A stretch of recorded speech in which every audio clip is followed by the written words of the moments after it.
Hello all, എല്ലാവർക്കും ഐപ്ലസിന്റെ പുതിയൊരു ക്ലാസ്സിലേക്ക് സ്വാഗതം. അപ്പൊ നമ്മൾ ഇന്ന് ഡിസ്കസ് ചെയ്യാൻ പോകുന്നത് കേറ്റഡ് കാറ്റഗറി 2 സയൻസ് ഡിസംബറിൽ നടന്നിട്ടുള്ള എക്സാമിന്റെ ക്വസ്റ്റ്യൻസ് ആണ്. അതിലെ സയൻസിലെ ക്വസ്റ്റ്യൻസ് ആണ് നമ്മൾ ഡിസ്കസ് ചെയ്യാനായിട്ട് പോകുന്നത്. സോ ആദ്യം തന്നെ ഒരു ഫിസിക്സ് റിലേറ്റഡ് ആയിട്ടുള്ള ഒരു ക്വസ്റ്റ്യൻ ആയിരുന്നു ചോദിച്ചിരുന്നത്. പക്ഷേ ഒരുപാട് ഡെപ്തിലൊന്നും അല്ലല്ലേ, വളരെ സിമ്പിൾ ആയിട്ടുള്ള ക്വസ്റ്റ്യൻസ് ആണ്. A truck of mass 3000 kg slow down its velocity from 24 meter per second to 16 meter per second in 4 seconds. What is the retarding force എന്നാണ് ചോദിച്ചിട്ടുള്ളത്. അപ്പം നമ്മൾ ഇങ്ങനെ ഒരു പ്രോബ്ലം കാണുമ്പോൾ ആദ്യം തന്നെ എന്താ ചെയ്യേണ്ടത്? നമുക്ക് കിട്ടിയേക്കുന്ന ഡേറ്റാസ് ഒക്കെ ഒന്ന് എടുത്ത് എഴുതാൻ ശ്രമിക്കുക അല്ലേ. അപ്പം നമുക്ക് ഇതിനകത്ത് നോക്കുമ്പോൾ നമുക്ക് കുറച്ചധികം ക്വാണ്ടിറ്റീസ് കിട്ടും. അതായത് നമുക്ക് കുറച്ചധികം വാല്യൂസ് കിട്ടുന്നുണ്ടല്ലോ. നമുക്ക് ആ ക്വസ്റ്റ്യൻ വായിക്കുമ്പോൾ കിട്ടുന്ന കുറച്ച് വാല്യൂസ് ഉണ്ട്. അപ്പൊ നമുക്ക് അതിനെയൊക്കെ ഒന്ന് എഴുതി വെക്കാം. അതായത് നമ്മൾ ആദ്യം എന്ത് ചെയ്തു? ട്രക്കിന്റെ മാസ് പറഞ്ഞിട്ടുണ്ട് 300 കിലോഗ്രാം ആണ്. സ്റ്റാർട്ട് ചെയ്ത സമയത്തെ വെലോസിറ്റി ആണ് ഇനിഷ്യൽ വെലോസിറ്റി. അതെന്ന് പറയുന്നത് യു കൊണ്ടാണ് നമ്മൾ റെപ്രസെന്റ് ചെയ്യുന്നത്. 24 ആയിരുന്നു ക്വസ്റ്റ്യനിൽ പറഞ്ഞ കാര്യം. ഞാൻ ഒന്നും എക്സ്ട്രാ ആയിട്ട് എടുത്തിട്ടില്ല. ക്വസ്റ്റ്യനിൽ പറഞ്ഞ കാര്യങ്ങൾ അതേപോലെ എഴുതുക. Final velocity is represented as v. അതെന്ന് പറയുന്നത് 16 മീറ്റർ പെർ സെക്കൻഡ്. ഇനി അതിനിടയിലുള്ള ടൈം ഇന്റർവെല് 4 ആണ്. അപ്പൊ നമ്മൾ ആദ്യം നമുക്ക് ഈ ഡേറ്റാസ് ഒക്കെ ഉണ്ടല്ലേ, നമുക്ക് കണ്ടെത്തേണ്ട കാര്യം എന്താണ്? നമുക്ക് കണ്ടെത്തേണ്ട റിട്ടാർഡിങ് ഫോഴ്സ് ആണ് കണ്ടെത്തേണ്ടത് അല്ലെ. അപ്പൊ ഫോഴ്സ് കണ്ടെത്തണമെങ്കിൽ ഇക്വേഷൻ എന്താണ്? ഫോഴ്സിന്റെ ഇക്വേഷൻ എന്തായിരുന്നു? ഓർമ്മയുണ്ടോ? F=ma എന്നുള്ളതാണ് ഇക്വേഷൻ. ഫോഴ്സ് കാണാൻ m ഇവിടെ തന്നിട്ടുണ്ട്.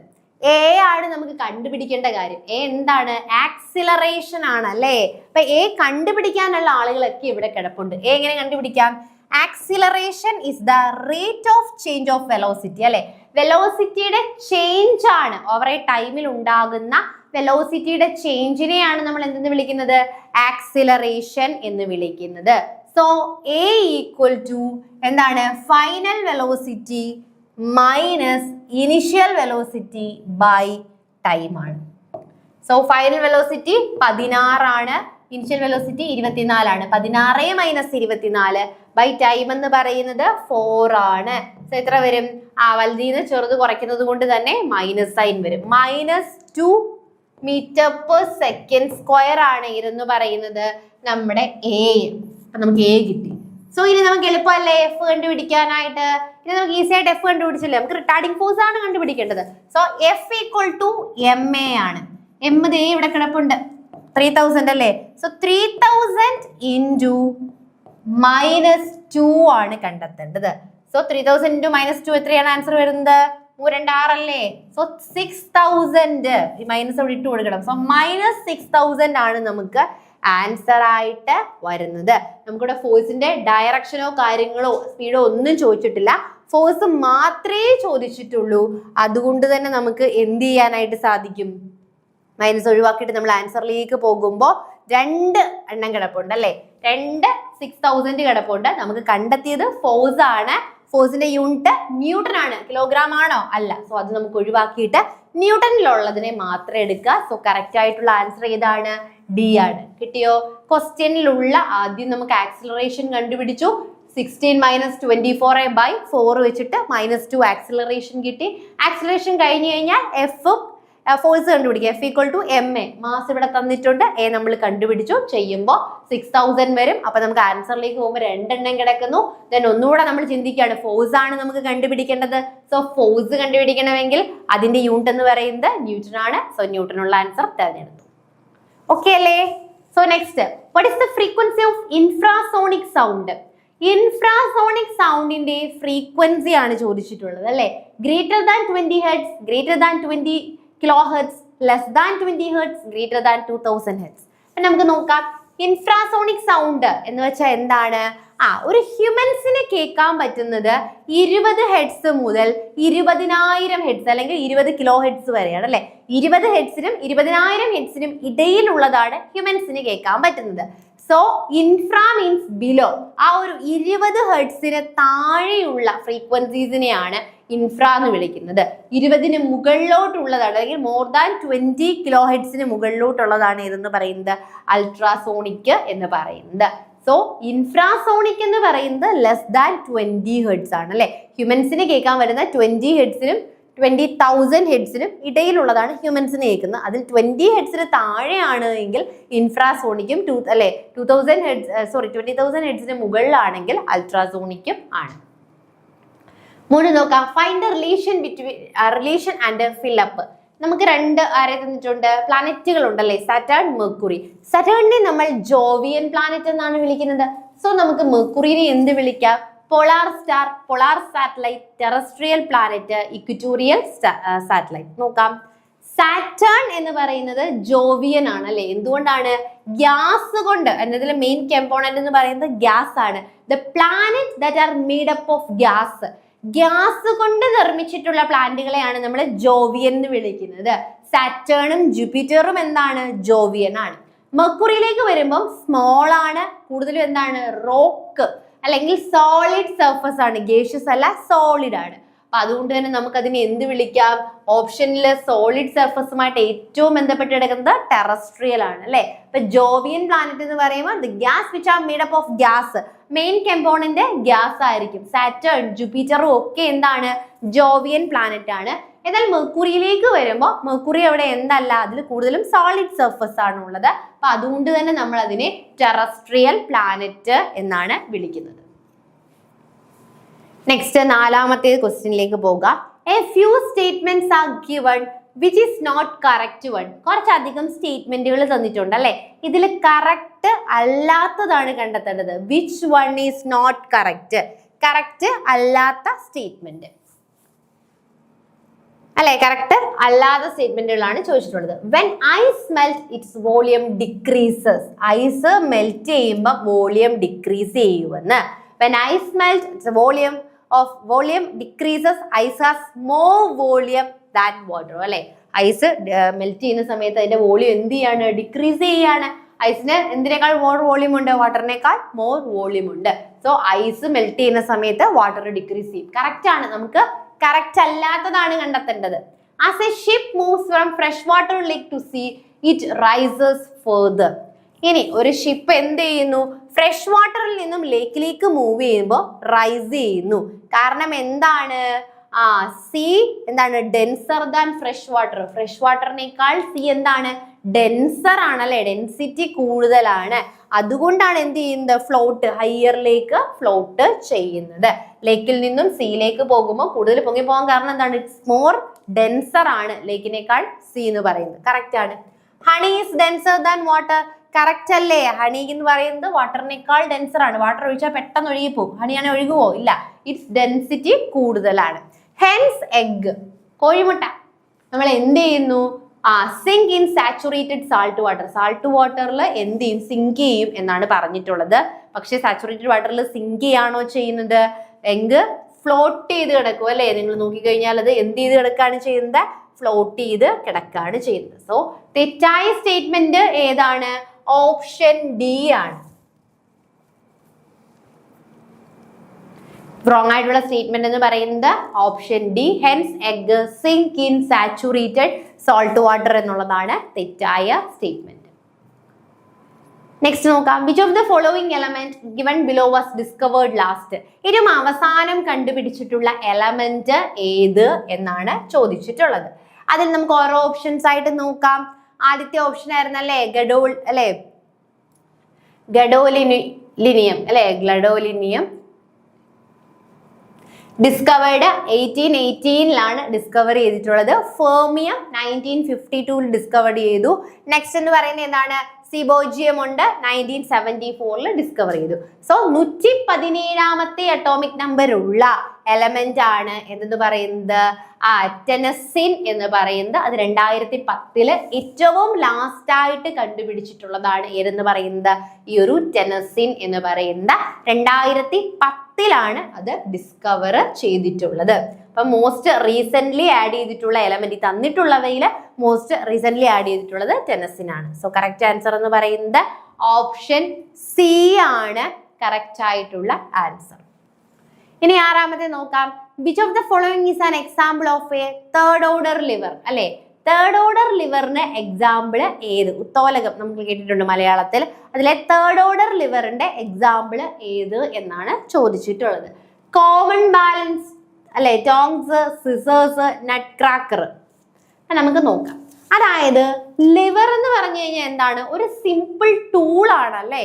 നമുക്ക് എന്തെങ്കിലും എന്താണ് ഒരു വസ്തുവിനെ ഒരു സ്ഥലത്തേക്ക് എടുത്ത് മൂവ് ചെയ്ത് മാറ്റാനോ അല്ലെങ്കിൽ അതിൽ ഫോഴ്സ് അപ്ലൈ ചെയ്യാനോ ഉള്ള ഒരു സിമ്പിൾ ടൂൾ ആണ് ലിവർ. നമ്മുടെ സിസേഴ്സ് ഒക്കെ എന്താണ്? ഒരു ലിവർ, ഒരു ടൈപ്പ് ഓഫ് ലിവർ ആണ്. അപ്പൊ ഈ ലിവറിന് 3 പാർട്ടാണുള്ളത്. ഏതൊക്കെയാണ്? ഒരു ഫുൾക്രം ഉണ്ട് അല്ലെ. ഫുൾക്രം എന്ന് പറയുന്നുണ്ട്. അതെന്ന് പറഞ്ഞ ഒരു fixed point or where the tool rotate ചെയ്യുന്ന അല്ലെ, ഒരു ഫിക്സഡ് പോയിന്റ് ആണ് ഈ ഫുൾക്രം എന്ന് പറയുന്നത്. അതിനകത്തായിരിക്കും ആ ടൂൾ എന്ത് ചെയ്യുന്നത്? റൊട്ടേറ്റ് ചെയ്യുന്നത്. പിന്നെ ഒരു ലോഡ് കാണും. അതായത് ഏത് ഒബ്ജക്റ്റിനെയാണോ നിങ്ങൾക്ക് മൂവ് ചെയ്യേണ്ടത് അല്ലെങ്കിൽ ഏത് ഒബ്ജക്റ്റിലാണോ നിങ്ങൾക്ക് ഇത് അപ്ലൈ ചെയ്യേണ്ടത് അതിനെയാണ് നമ്മൾ ലോഡ് എന്ന് വിളിക്കുന്നത്. പിന്നെ നമ്മൾ അപ്ലൈ ചെയ്യുന്ന എഫേർട്ട് അതിനെയാണ് നമ്മൾ എന്തെന്ന് വിളിക്കുന്നത്? ഫോഴ്സ് എന്ന് വിളിക്കുന്നത്. Sorry effort. ഏതിലാണോ നമ്മൾ ഫോഴ്സ് അപ്ലൈ ചെയ്യുന്നത് അതാണ് എഫേർട്ട്. അപ്പോൾ തേർഡ് ആയിക്കോട്ടെ, ഫസ്റ്റ് ആയിക്കോട്ടെ, സെക്കൻഡ് ആയിക്കോട്ടെ, ഏത് ലിവർ എടുത്താലും നമുക്ക് 3 കാര്യം കാണാം. ഒരു ഫുൾക്രം കാണും, അതൊരു ഫിക്സഡ് പോയിന്റ് ആണ്, അതിലാണ് എന്ത് ചെയ്യുന്നത്? ടൂള് റൊട്ടേറ്റ് ചെയ്ത് നിൽക്കുന്നത്. ദെൻ ഉള്ളതാണ് ലോഡ്. ലോഡ് എന്ന് പറയുന്നത് എന്താണ്? ഒബ്ജക്റ്റ് ആണ് അല്ലെ. ആ ഒരു ഒബ്ജക്റ്റ് നമുക്ക് ഏതിലാണോ ഫോഴ്സ് അപ്ലൈ ചെയ്യേണ്ടത് അല്ലെങ്കിൽ ഏതിനെയാണോ മൂവ് ചെയ്യേണ്ടത് അതാണ് ലോഡ് എന്ന് പറയുന്നത്. ഇനി എഫേർട്ട് ഉണ്ട്, നമ്മൾ കൊടുക്കുന്ന ആ ഒരു ഫോഴ്സ് ആണ് എഫേർട്ട് എന്ന് പറയുന്നത്.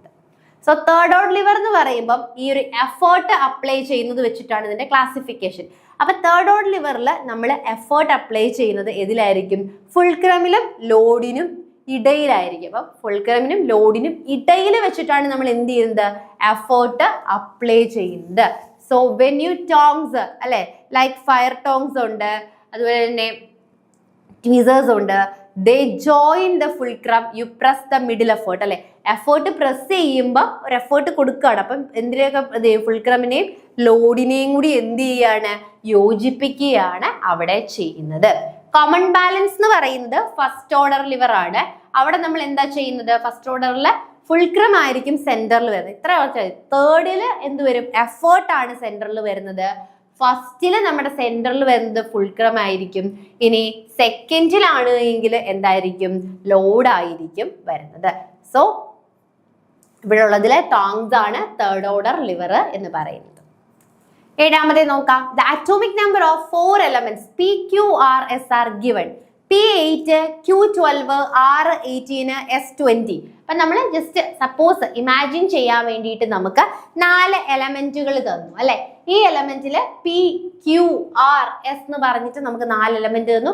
അവയുടെ എന്തും തന്നിട്ടുണ്ട് അല്ലെ, അറ്റോമിക് നമ്പറും തന്നിട്ടുണ്ട്. ഇവയില് കെമിക്കൽ റിയാക്ഷനിൽ പങ്കെടുക്കാത്തത് ആര്? അപ്പൊ കെമിക്കൽ റിയാക്ഷനിൽ പങ്കെടുക്കുന്നില്ലെങ്കിൽ എന്ത് ചെയ്യണം? അത് ഒക്ടറ്റ് കംപ്ലീറ്റ് ചെയ്തിട്ടുണ്ടായിരിക്കണം അല്ലെ. ഔട്ടർ മോസ്റ്റ് ഷെല്ലിൽ എത്ര ഇലക്ട്രോൺസ് ആണെന്ന് വെച്ചാൽ അത് കംപ്ലീറ്റ് ചെയ്തിട്ടുണ്ടായിരിക്കണം. അപ്പൊ ആ ഒക്ടറ്റ് കംപ്ലീറ്റ് ചെയ്തത് ആര് എന്നാണ് നമ്മുടെ ക്വസ്റ്റ്യൻ. അപ്പൊ നമുക്ക് നോക്കാം.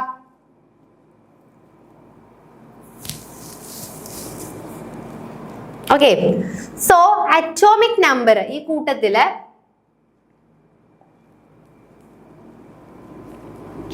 an element does not usually take part in chemical reaction അല്ലെ.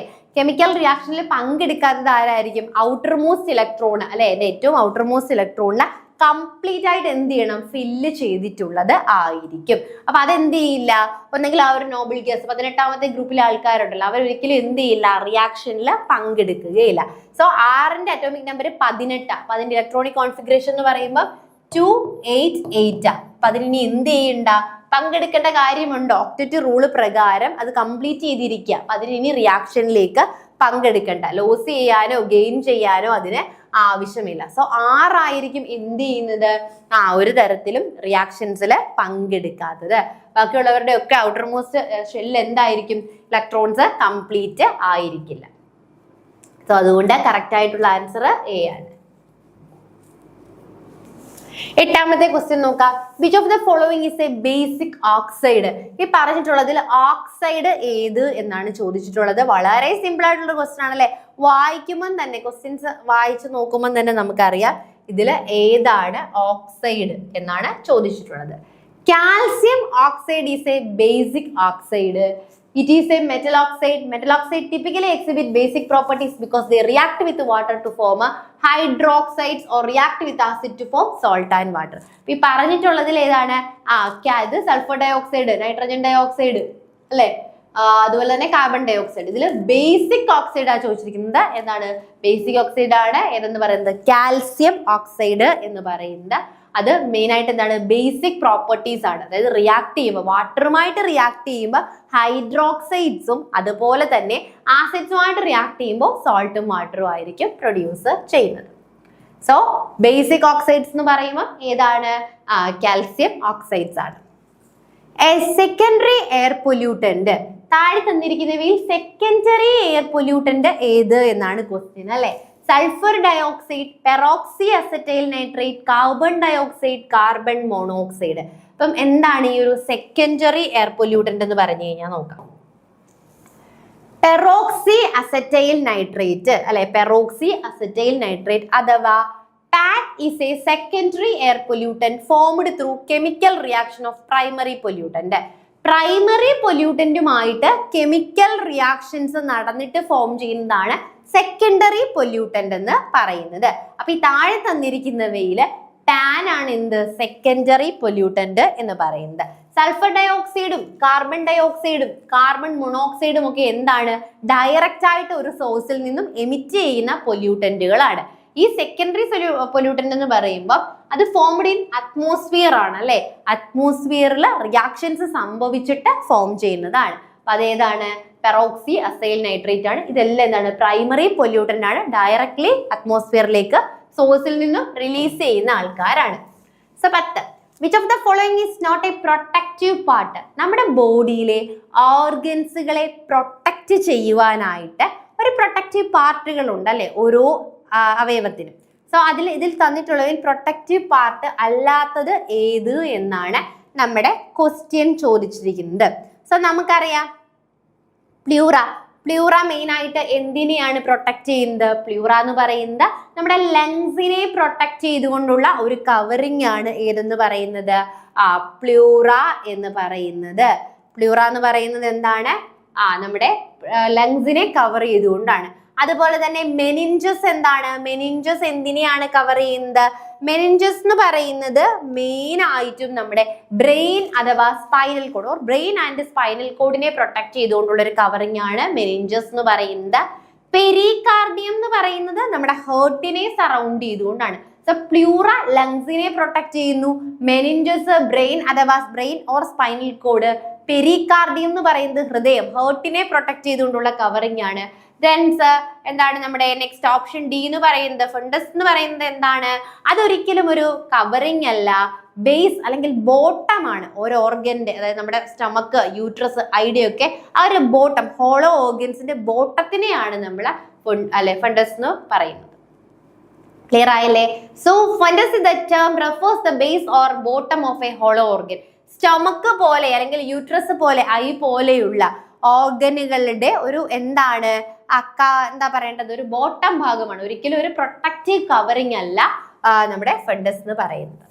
സോ കറക്റ്റ് ആയിട്ടുള്ള പ്രൊട്ടക്റ്റീവ് പാർട്ട് അല്ലാത്തത് ഫണ്ടസ് ആണ്. പ്ലൂറ ലങ്സിനെ പ്രൊട്ടക്ട് ചെയ്യും, മെനിഞ്ചസ് ബ്രെയിനിനെ പ്രൊട്ടക്ട് ചെയ്യും, പെരികാർഡിയം ഹേർട്ടിനെയാണ് പ്രൊട്ടക്ട് ചെയ്യുന്നത്. 11th ക്വസ്റ്റ്യൻ നോക്കാം. Which method is used to separate the component of mixture of ammonium chloride and sand? Ammonium ക്ലോറൈഡും സാൻഡും കൂടി നമ്മൾ എന്ത് ചെയ്തു? മിക്സ് ചെയ്ത് വെച്ചു. ഇനി അതിനെ നമുക്ക് സെപ്പറേറ്റ് ചെയ്യണം അല്ലെ. അമോണിയം ക്ലോറൈഡിനെയും സാൻഡിനെയും നമുക്ക് സെപ്പറേറ്റ് ചെയ്യണം. Centrifugation, chromatography, fractional distillation, sublimation. ഏതായിരിക്കും നമ്മൾ യൂസ് ചെയ്യുന്നത്? ഏത് മെത്തേഡ് ആയിരിക്കും നമ്മൾ യൂസ് ചെയ്യുന്നത്? സബ്ലിമേഷൻസ് ആയിരിക്കും യൂസ് ചെയ്യുന്നത് അല്ലെ. സബ്ലിമേഷൻ എന്ന് പറഞ്ഞാൽ എന്താ? വേർ സോളിഡ് ആയിട്ടുള്ള ഒരു സബ്സ്റ്റൻസ് ഡയറക്റ്റ് എന്തായിട്ട് മാറും? ലിക്വിഡ് സ്റ്റേറ്റിലേക്ക് പോവാതെ എന്തായിട്ട് മാറുന്നു? ഗ്യാസ് ആയിട്ട് പോകുന്നു. കർപ്പൂരം ഒക്കെ പറയില്ലേ നമ്മള്, കുറച്ച് ദിവസം വെച്ച് കഴിഞ്ഞാൽ സോളിഡ് ആയിട്ടിരിക്കുന്ന കർപ്പൂരം എന്തായിരിക്കും? നമ്മൾ അപ്രത്യക്ഷമായി പോകും. അത് എന്ത് ചെയ്തു? സോളിഡ് സ്റ്റേറ്റിൽ നിന്നും ഡയറക്റ്റ് ഗേഷ്യസ് സ്റ്റേറ്റിലേക്കാണ് പോകുന്നത്. അതാണ് സബ്ലിമേഷൻ എന്ന് പറയുന്നത്. അതായത് സോളിഡ് ട്രാൻസിഷൻ ഫ്രം എന്താണ്? സോളിഡ് ടു ഗ്യാസ് ആണ് അല്ലെ. അതെന്ത് ചെയ്യുന്നു? ലിക്വിഡിലേക്ക് പോകുന്നില്ല. This method is effective for separating a mixture of ammonium chloride and sand. So എന്ത് ചെയ്യാൻ പറ്റും? നമുക്ക് ഹീറ്റ് ചെയ്യുകയാണെങ്കിൽ ആ ഒരു മിക്സറിനെ ഹീറ്റ് ചെയ്യുന്ന സമയത്ത് അമോണിയം ക്ലോറൈഡ് എന്ത് ചെയ്യും? പെട്ടെന്ന് തന്നെ വേപ്പറൈസ് ചെയ്ത് പോകും. അപ്പോൾ നമുക്ക് എന്ത് ചെയ്യാനായിട്ട് പറ്റും? സാൻഡിനെ മാത്രമായിട്ട് സെപ്പറേറ്റ് ചെയ്ത് എടുക്കാനായിട്ട് സാധിക്കും. സോ 11ാമത്തതിന്റെ കറക്റ്റ് ആൻസർ എന്ന് പറയുന്നത് ഏതാണ്? സബ്ലിമേഷൻ ആണ്. നെക്സ്റ്റ് ഡിസീസുമായിട്ട് ബന്ധപ്പെട്ടിട്ട് ബയോളജിയിൽ നിന്നുള്ളൊരു ക്വസ്റ്റ്യൻ ആണ്. Citrus canker is caused by. Citrus canker cause ചെയ്യുന്നത് എന്തിന്റെ ഫലമായിട്ടാണെന്ന്? ബാക്ടീരിയ അല്ലെ. സിട്രസ് കാങ്കർ എന്ന് പറയുന്ന ഡിസീസ് കോസ് ചെയ്യുന്ന മൈക്രോ ഓർഗാനിസം ഏത്? Bacteria, nematode, virus, fungus. Citrus canker എന്ന് കേൾക്കുമ്പോൾ തന്നെ നമുക്ക് അറിയാമല്ലോ അല്ലെ. സിട്രസ് പ്ലാന്റുകളെ, അതായത് നാരങ്ങ, ഓറഞ്ച് പോലെയുള്ള സിട്രസ് പ്ലാന്റുകളിൽ ഉണ്ടാവുന്ന ഒരു ഡിസീസ് ആണ് സിട്രസ് കാങ്കർ എന്ന് പറയുന്നത്. ഇത് മെയിൻ ആയിട്ട് ആരാണ്? നമ്മുടെ ബാക്ടീരിയൽ ഡിസീസ് ആണ് കേട്ടോ. സാന്തോമോണാസ് എന്ന് പറയുന്ന ബാക്ടീരിയമാണ് എന്ത് ചെയ്യുന്നത്? ഈ ഒരു ഡിസീസ് കോസ് ചെയ്യുന്നത്. ക്ലിയർ ആയോ? സാന്തോമോണാസ് എന്ന് പറയുന്ന ബാക്ടീരിയമാണ് ജനറലി ഈ ഒരു ഡിസീസ് കോസ് ചെയ്യുന്നത്. അപ്പൊ ഈ ബാക്ടീരിയ മെയിൻ ആയിട്ട് എന്ത് ചെയ്യുന്നു? നമ്മുടെ നാച്ചുറൽ ഓപ്പണിംഗ് ആയിട്ടുള്ള സ്റ്റൊമേറ്റ വഴിയോ അല്ലെങ്കിൽ എന്ത് പറ്റുന്നു? എന്തെങ്കിലും വൂണ്ടുകൾ വെതർ വഴിയോ അല്ലെങ്കിൽ നമ്മൾ കട്ട് ചെയ്യുന്ന സമയത്തൊക്കെ ഉണ്ടാവുന്ന വൂൺസ് വഴി പ്ലാന്റ്സിനുള്ളിലേക്ക് ഈ ബാക്ടീരിയ എത്തുകയും ഈ ഒരു ഡിസീസ് കോസ് ചെയ്യുകയുമാണ് ചെയ്യുന്നത്. സോ സിട്രസ് കാങ്കർ കോസ് ചെയ്യുന്നത് ബാക്ടീരിയമാണ് കേട്ടോ. മെയിൻ ആയിട്ട് സിട്രസ് കാങ്കർ കോസ് ചെയ്യുന്നത് ബാക്ടീരിയങ്ങളാണ്. 13th ക്വസ്റ്റ്യൻ നോക്കാം. Lichen is an association of. എപ്പോഴും ചോദിക്കുന്ന ഒരു ടൈപ്പ് ഓഫ് ക്വസ്റ്റ്യൻ ആണ് ലൈക്കൺ എന്ന് പറയുന്നത് അല്ലെ. ലൈക്കൺ എന്ന് പറഞ്ഞ ഒരു സിംഗിൾ ഓർഗാനിസം അല്ല, it is A symbiotic association ആണ്. രണ്ട് പേരുകൾ തമ്മിലുള്ള സിംബയോട്ടിക് അസോസിയേഷൻ ആണ് ലൈക്കൺ എന്ന് പറഞ്ഞ. അതിൽ ആരൊക്കെയായിരിക്കും വരുന്നത്? ലൈക്കൺ എന്ന് പറയുമ്പോൾ അതിൽ ഫസ്റ്റ് വരുന്ന ആളാണ് ഒരു ഫംഗസ്, അതായത് മൈക്കോബയോണ്ട് എന്ന് നമുക്ക് അയാളെ വിളിക്കാം. മൈക്കോബയോണ്ട് എന്ന് പറയുന്ന ഒരു ഫംഗസ് കാണും. അതേപോലെ തന്നെ ഫോട്ടോബയോണ്ട് അഥവാ ഫൈക്കോബയോണ്ട് എന്ന് പറയുന്ന ഒരു ആൽഗയും കാണും. അപ്പോൾ ലൈക്കൺ എന്ന് പറഞ്ഞു കഴിഞ്ഞാൽ എന്താണ്? ലൈക്കൺ എന്ന് പറഞ്ഞു കഴിഞ്ഞാൽ സിമ്പിളായിട്ട് പറയുകയാണ് എങ്കിൽ ഇറ്റ്സ് എ മ്യൂച്വൽ അസോസിയേഷൻ. രണ്ട് ആൽഗയും ഫംഗസും തമ്മിലുള്ള മ്യൂച്വൽ അസോസിയേഷനെയാണ് നമ്മൾ എന്തെന്ന് വിളിക്കുന്നത്? ലൈക്കൻസ് എന്ന് വിളിക്കുന്നത്. അതില് ലൈക്കൻസില് ആൽഗയെ നമ്മൾ ഫോട്ടോബയോണ്ട്, കാരണം ആൽഗയാണ് എന്ത് ചെയ്യുന്നത്? ഫോട്ടോസിന്തസിസ് ചെയ്തിട്ട് ന്യൂട്രീഷനും മറ്റും ഫംഗസിനൂടെ കൊടുക്കുന്നത്. അതുകൊണ്ട് തന്നെ ആൽഗേനെ നമുക്ക് ഫോട്ടോബയോണ്ട് അഥവാ ഫൈക്കോബയോണ്ട് എന്ന് വിളിക്കാം. ഫംഗസിനെയാണ് നമ്മൾ അവിടെ എന്തെന്ന് വിളിക്കുന്നത്? മൈക്കോബയോണ്ട് എന്ന് വിളിക്കുന്നത്. ക്ലിയർ അല്ലേ? അപ്പം മൈക്കോബയോണ്ട് സ്ട്രക്ചറൽ സപ്പോർട്ടും പ്രൊട്ടക്ഷനും ഒക്കെ കൊടുക്കുമ്പോൾ ഈ ആൽഗെ ആയിട്ടുള്ള ഫോട്ടോബയോണ്ട് ഫുഡ് പ്രിപ്പയർ ചെയ്തിട്ട് ഫംഗസിന് കൊടുക്കും. ഫംഗസിന് സ്വന്തമായിട്ട് ഫുഡ് പ്രിപ്പയർ ചെയ്യാനുള്ള കഴിവില്ല, അപ്പൊ ആൽഗയ്ക്ക് മാത്രമേ അത് ഉള്ളൂ. അപ്പൊ അവർ തമ്മിൽ മ്യൂച്വലി ബെനഫിറ്റഡ് ആയിട്ടിരിക്കുന്ന ആ ഒരു റിലേഷൻഷിപ്പിനെയാണ് നമ്മൾ എന്തെന്ന് വിളിക്കുന്നത്? ലൈക്കൻസ് എന്ന് വിളിക്കുന്നത്. അപ്പൊ lichen is the mutual association of fungus and algae. ഫംഗസും ആൽഗയും തമ്മിലുള്ള മ്യൂച്വൽ അസോസിയേഷനെയാണ് നമ്മൾ എന്തെന്ന് വിളിക്കുന്നത്? ലൈക്കൻസ് എന്ന് വിളിക്കുന്നത്. ഓക്കെ അല്ലേ? സോ നെക്സ്റ്റ് ക്വസ്റ്റ്യനിലേക്ക് പോകാം. 14ാമത്തെ question. What will happen if the ribosome of a cells are destroyed? ഒരു സെല്ലിലെ റൈബോസോമുകളെല്ലാം ഡിസ്ട്രോയ് ആയി പോയി എന്ന് വിചാരിക്കുക. സെല്ലിലെ റൈബോസോമുകളെല്ലാം എന്തായി? ഡിസ്ട്രോയ് ചെയ്തു പോയി, നശിച്ചു പോയി എന്ന് വിചാരിക്കുക. സോ എന്തായിരിക്കും സംഭവിക്കുന്നത്? Fat will not be stored. Fat store ചെയ്യില്ല, പ്രോട്ടീൻ ഫോം ചെയ്യില്ല, ATP ഫോം ചെയ്യില്ല, കാർബൺ അസിമിലേഷൻ നടക്കില്ല. അപ്പൊ നിങ്ങളുടെ സെൽസിൽ റൈബോസോംസുകൾ ഇല്ല. നമ്മൾ റൈബോസോംസിനെ എന്ത് ചെയ്തു? കംപ്ലീറ്റ്ലി കില്ല് ചെയ്ത് കളഞ്ഞു. അപ്പൊ എന്തായിരിക്കും സംഭവിക്കുന്നത്? അപ്പൊ നമുക്കറിയാലേ റൈബോസോം എന്ന് പറഞ്ഞാലേ എന്താണ്? പ്രോട്ടീൻ ഫാക്ടറീസ് ആണ്. പ്രോട്ടീനിന്റെ സിന്തസിസ് നടത്തുന്ന ഫാക്ടറി അല്ലെങ്കിൽ പ്രോട്ടീനെ പ്രൊഡ്യൂസ് ചെയ്യാൻ സഹായിക്കുന്ന സെൽ ഓർഗനൽ ആണ് ഏതെന്ന് പറയുന്നത്? റൈബോസോമുകൾ എന്ന് പറയുന്നത്. അപ്പം അവയുടെ പ്രൈമറി ഫംഗ്ഷൻ എന്ന് പറയുന്നത് എന്താണ്? Translate genetic information from messenger RNA into polypeptide chain which then fold into the functional protein. അല്ലെ, റൈബോസോംസിലെ മെസ്സഞ്ചർ RNA അഥവാ mRNAസിനെ നമുക്ക് കാണാനായിട്ട് സാധിക്കും. റൈബോസോം എന്ന് പറഞ്ഞു കഴിഞ്ഞാൽ 2 സബ് യൂണിറ്റ് ഉള്ള അല്ലെ, നമ്മുടെ ഒരു ബർഗർ പോലെയൊക്കെ ഇരിക്കുന്ന ഒരു ലാർജർ സബ് യൂണിറ്റും കാണും. അതേപോലെ തന്നെ പിന്നെ എന്ത് കാണാനായിട്ട് സാധിക്കും? ഒരു സ്മോളർ സബ് യൂണിറ്റും കാണും. ഇതാ റൈബോസോം എന്ന് പറയുന്നത്. ഇൻ ബിറ്റ്വീൻ ആയിട്ട് നമുക്ക് എന്ത് കാണാൻ പറ്റും? ഒരു മെസ്സഞ്ചർ RNAനെയും കാണാൻ പറ്റും. അപ്പൊ ഈ മെസ്സഞ്ചർ RNAയിൽ എന്തുണ്ട്? കുറേ അധികം ജനറ്റിക് കോഡുകളുണ്ട് അല്ലെ, അഡിനിൻ, തൈമിൻ, ഗുവാനിൻ എന്നൊക്കെ പറഞ്ഞിട്ട് കുറെ കോഡുകളുണ്ട്. അപ്പൊ അപ്പൊ ഈ കോഡ് കറക്റ്റ് ആയിട്ട് റീഡ് ചെയ്യുക. റീഡ് ചെയ്തതിന് ശേഷം എന്ത് ചെയ്യുക, അതിനനുസരിച്ചിട്ടുള്ള പ്രോട്ടീനിനെ സിന്തസൈസ് ചെയ്യുക എന്നതാണ് എന്തിന്റെ ഫംഗ്ഷൻ എന്ന് പറയുന്നത്, റൈബോസോമിന്റെ ഫംഗ്ഷൻ എന്ന് പറയുന്നത്. അപ്പൊ നമ്മുടെ ക്വസ്റ്റ്യനിൽ എന്തായിരുന്നു ചോദിച്ചിരുന്നത്, റൈബോസോമുകളെ ഡിസ്ട്രോയ് ചെയ്യുകയാണ് അല്ലെ. സെല്ലിലെ റൈബോസോമുകളെ ഡിസ്ട്രോയ് ചെയ്യുകയാണെങ്കിൽ നെക്സ്റ്റ് എന്ത് സംഭവിക്കുമെന്ന. അപ്പൊ റൈബോസോമിന്റെ മെയിൻ ഫംഗ്ഷൻ എന്താ, പ്രോട്ടീനുകളെ സിന്തസൈസ് ചെയ്യുക എന്നുള്ളതാ. അപ്പൊ റൈബോസോംസ് ഇല്ലെങ്കിൽ എന്ത് നടക്കില്ല, നമ്മുടെ ബോഡിയിൽ പ്രോട്ടീന്റെ പ്രൊഡക്ഷൻ നടക്കുകയില്ല. സോ കറക്റ്റ് ആയിട്ടുള്ള ആൻസർ ഏതാണ്, protein will not be formed എന്നുള്ളതാണ് കറക്റ്റ് ആയിട്ടുള്ള ആൻസർ എന്ന് പറയുന്നത്. അപ്പൊ നമ്മൾ ഇന്ന് ഡിസ്കസ് ചെയ്ത ക്വസ്റ്റ്യൻസുകൾ എല്ലാവർക്കും മനസ്സിലായി എന്ന് വിശ്വസിക്കുന്നു. Thank you.